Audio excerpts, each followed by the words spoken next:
WMPG Community Radio is supported by its listeners and by Brad and Wyatt's bike rental on Peaks Island. It's 4 miles, less than 1 hour, to pedal around the island. The natural beauty of peaks and cafes and beaches are accessible by bicycle. Brad and Wyatt's bike rental is open 7 days a week from 10 a.m. to 6 and can be reached at 766 5631.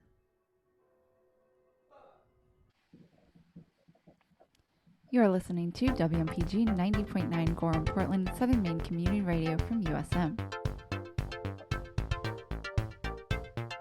Live from the Orion Cygnus arm of the Milky Way galaxy, this is Scientifically Speaking, a weekly half-hour program devoted to elegant curiosities, and I am one of your hosts, Sarah Chang, and joining me as always is Bernie Ryan, DJ Star Watcher. How are you, Bernie? Yes, hi Sarah, very good, thank you. Bernie's our professor of the astronomy lab at USM and our local protector of the night skies.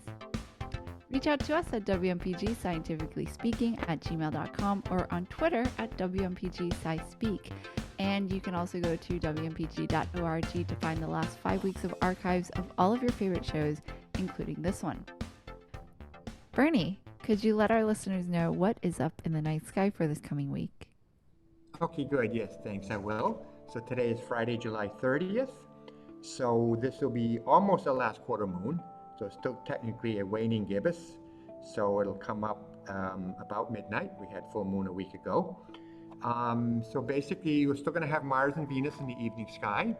You should try to catch them right after sunset. Mars is getting lower and Venus is getting higher. They were close together a couple weeks ago, but they're still pretty close, drifting apart a little bit further. And now both Saturn and Jupiter are getting up earlier and earlier each night. So they're up by 11 o'clock or so at night, and they're heading toward their opposition next month when they're going to come up right at sunset and not set until sunrise in the morning.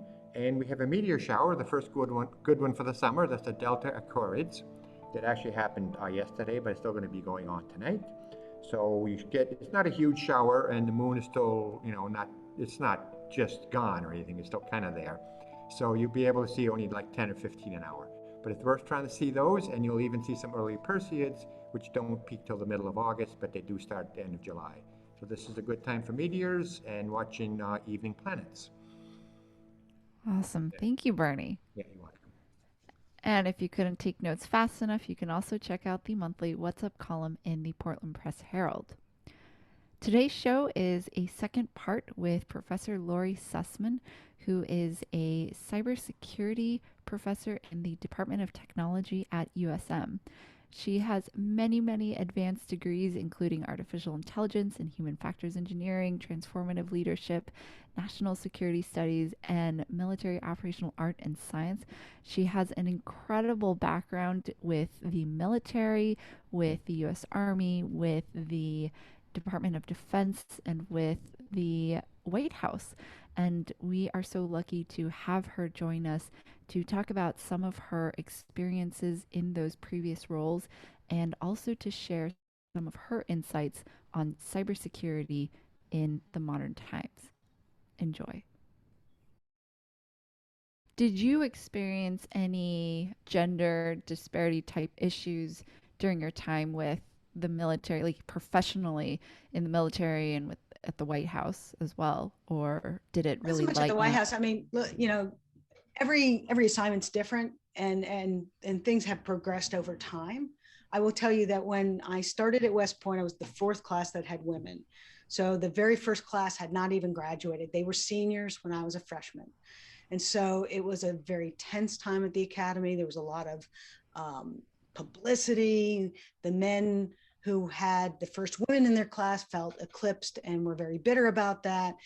And they took it out on my class. And so, the original bill that allowed women to come into the service academy capped the number at 10%. And so they capped the admission at 10%, not thinking through that, they have a 25% attrition rate.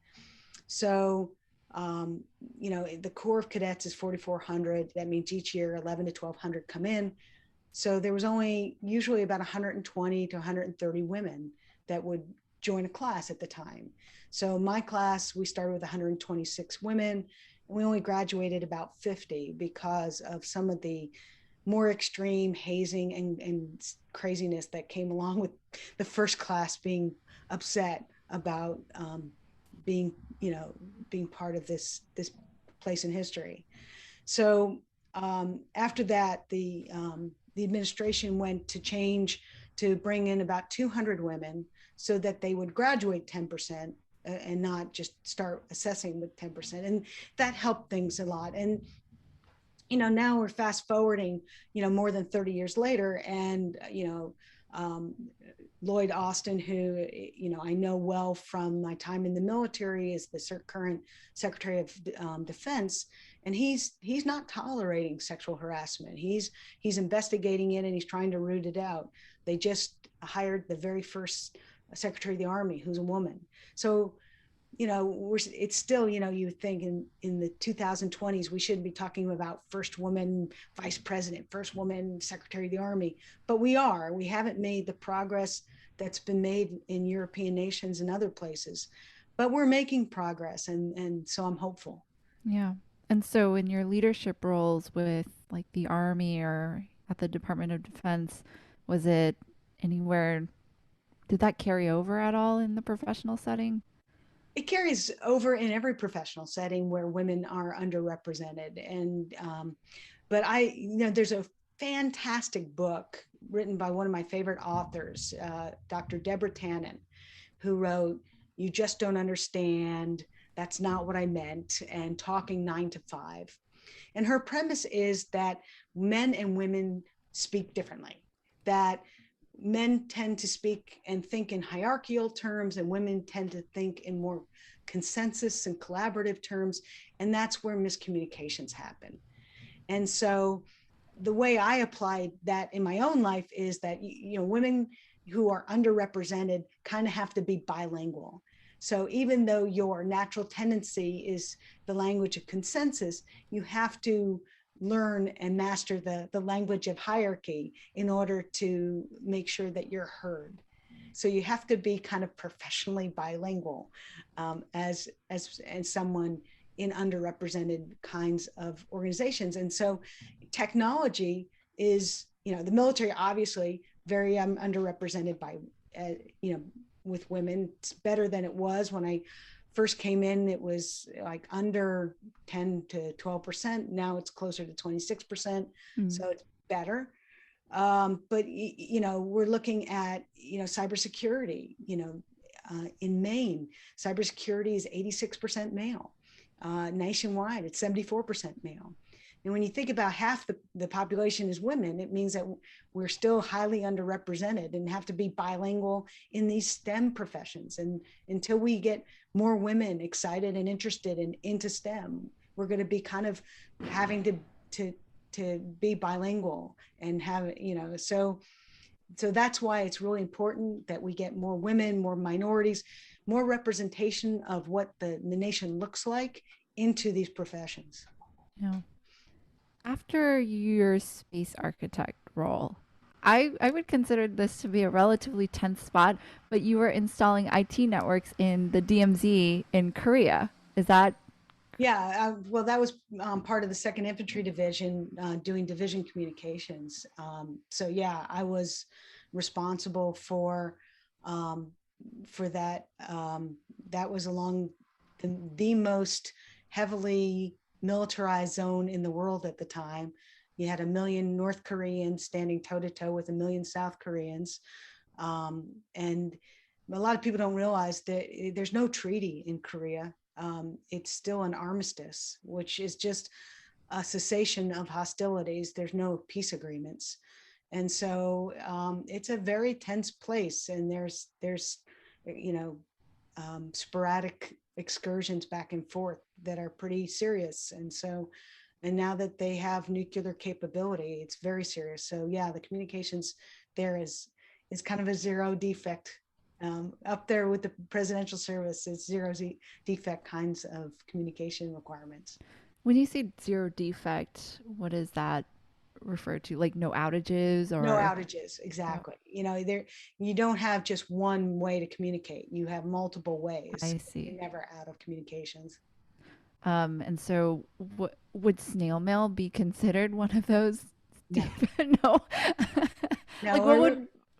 we're talking more about, voice via wire, voice via microwave, voice via satellite systems, voice via tropospheric scatter systems. So having four different pipes for voice communications as just one example. What is tropospheric scatter system? It's it's just another pipe, if you will, a radio frequency pipe. It's kind of system that you can use for voice systems. So just these are just different ways to get voice over different pieces of the spectrum. Some have to be bounced off satellites. Some can be sent long distances by bouncing it off the atmosphere. That's the tropospheric scatter. Some are very long distances, but point to point by microwave. And others are shorter frequency, for example, high frequency or very high frequency being the frequency that's used for this radio show. Wow. And so I'm just curious about this tropospheric one. Do would any like layperson have ever come into contact with this type of system? Probably not. No, No. probably not. Okay. These are special military systems. Um, so when I was a brigade commander, we taught. I was a commander of the 15th Regimental Signal Brigade, where we taught all these different specialties. That was my first foray into education, if you will. I was basically the equivalent of a president of a community college, and so tropospheric scatter operators and repairmen normally is a specialty that takes 6 months to a year to learn before people go out into the mainstream military to do those kinds of things. Mm. Same thing with So satellite. yeah. Wow. Very cool. Your first foray into education, and now you're here. Yeah, now I'm here. Your time in the U.S. Army, that was the first time you were a CIO. Is that Mm-hmm. right? Mm-hmm. What did that mean in the U.S. Army to be a CIO? Yeah, so being a chief information officer, you have responsibilities about privacy, security, data security.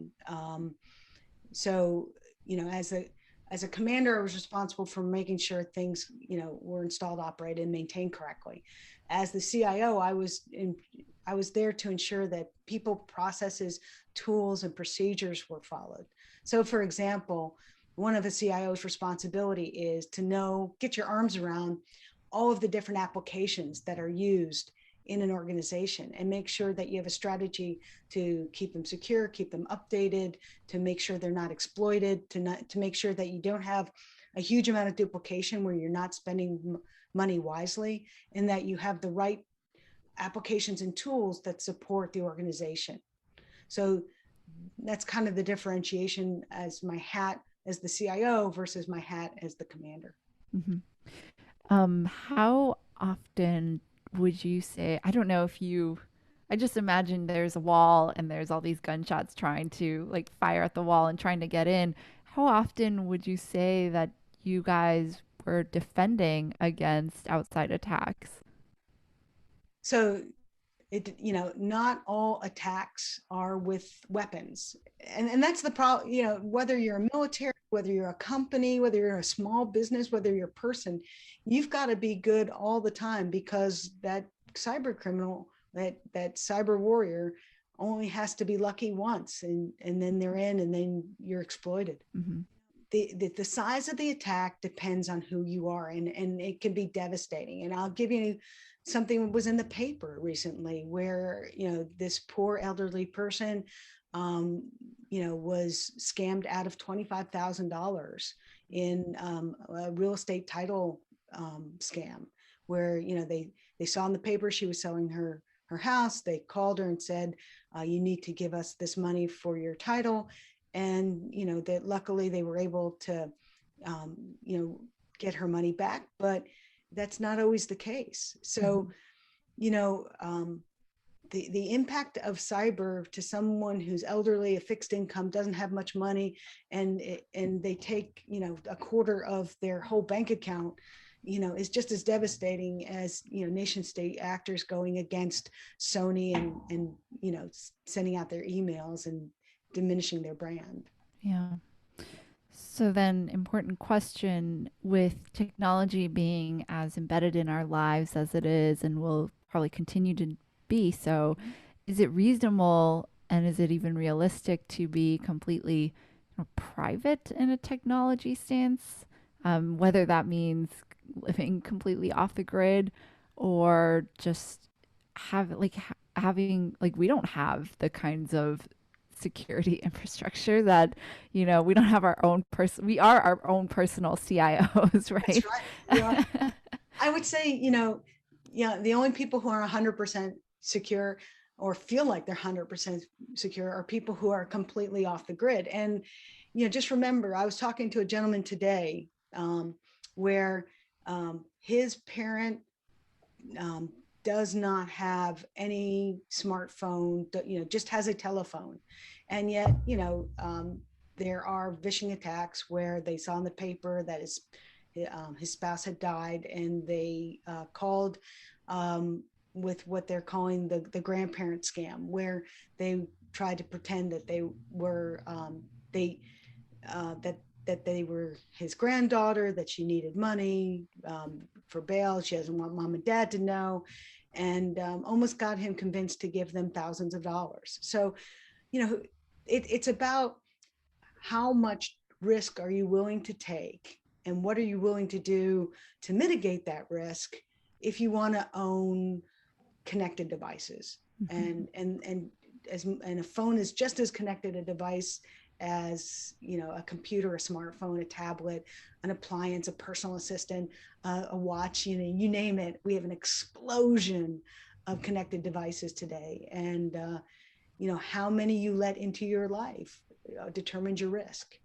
Yeah, I guess in that sense, I mean, that's a emotional attack. It's like infiltrating your emotions and trying to get at you that way. Yeah, and the challenge is social engineering is easier and easier. It used to be you would have to look in a newspaper. Today, it's on the web. You do a search of obituaries in Portland, Maine. You get a whole list of people, and then you can start looking them up in their social media. So soon you know what their dog's name is, their grandkids, their what their favorite restaurant is, and then you call them, and you have all these facts that help you just pretend to be someone you're not. So you manipulate the voice, and you have enough information where they think you sound like their Mhm. granddaughter or grandson. What are your, I mean, speaking of that, what are your perspectives on things like deep fakes and kind of their potential role in all of this? So when you're talking about deep fake, you're starting to talk about manipulated media, and Hmm. and those are influence operations. And so, you're really talking about nation state actors, and you're talking about things that are orchestrated as a multi-pronged influence operation. So, you know, um, there's a couple of things going on.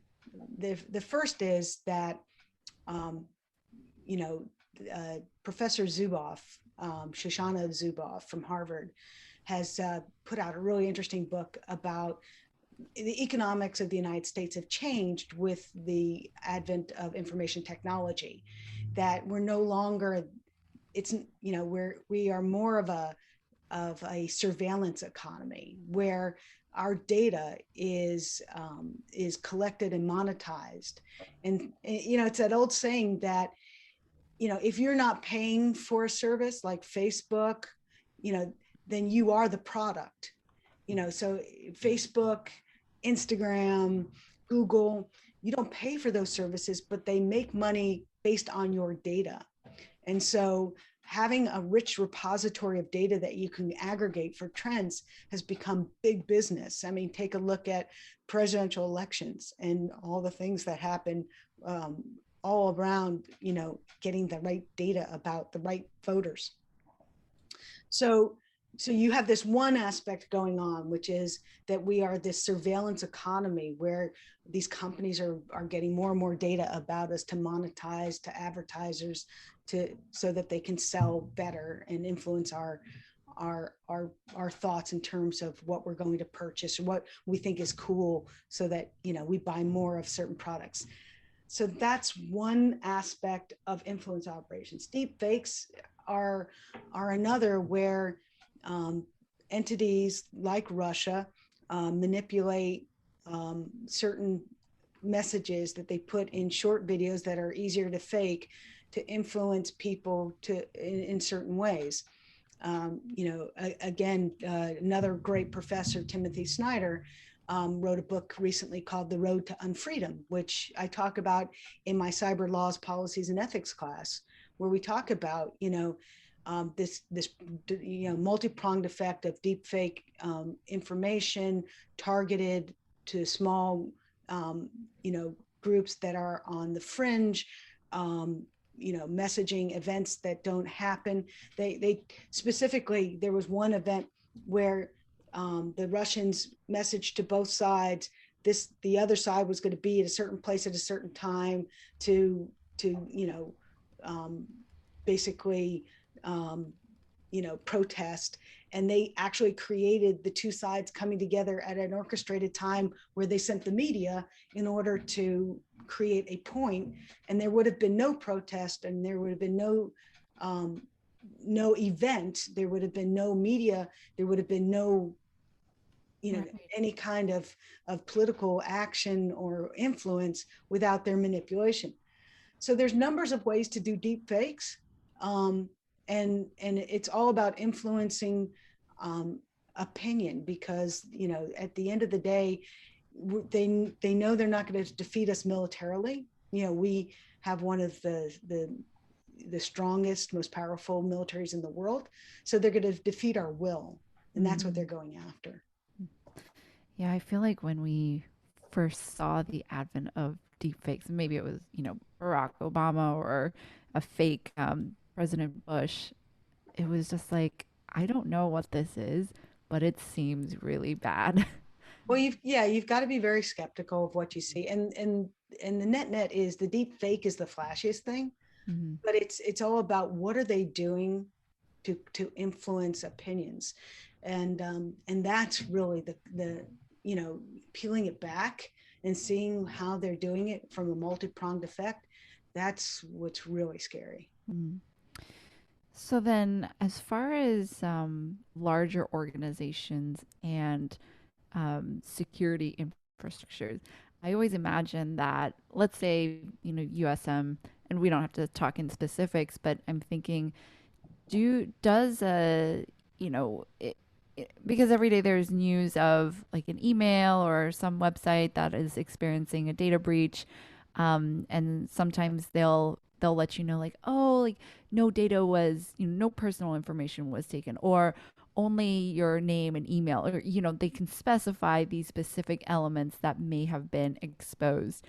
And so I just wonder, from a IT perspective and from a cybersecurity perspective, are these organizations, do their infrastructures work in a similar way as, like, I'm imagining like a hidden temple in some faraway land that has booby traps set for capturing trespassers at like different points in their, hacking journey? Well, I think that every smart IT organization has really great security architects that do architect things like, they'd call them honeypots, which are areas that would be interesting to maybe a hacker, where they could detect something going on before they try to nibble into the organization. So there are things that students learn in the cybersecurity programs on how to create an overall architectural plan that to assure the organization as best you can. And then they learn skills called ethical hacking or penetration testing to test that, to see how well they're doing. So there are means to plan for that, test it, look at the results, shore it up, and you're doing that constantly. That's just a constant thing that any good organization with a conscientious security plan will do.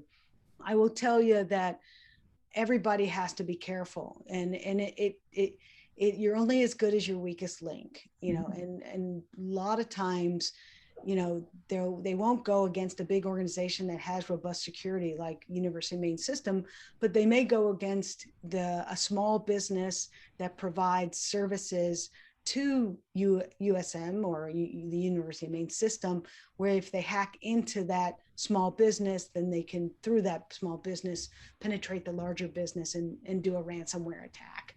And so those things happen. That's called third-party vendor security, and those are important aspects of anybody's cybersecurity planning. And it's things that we talk about in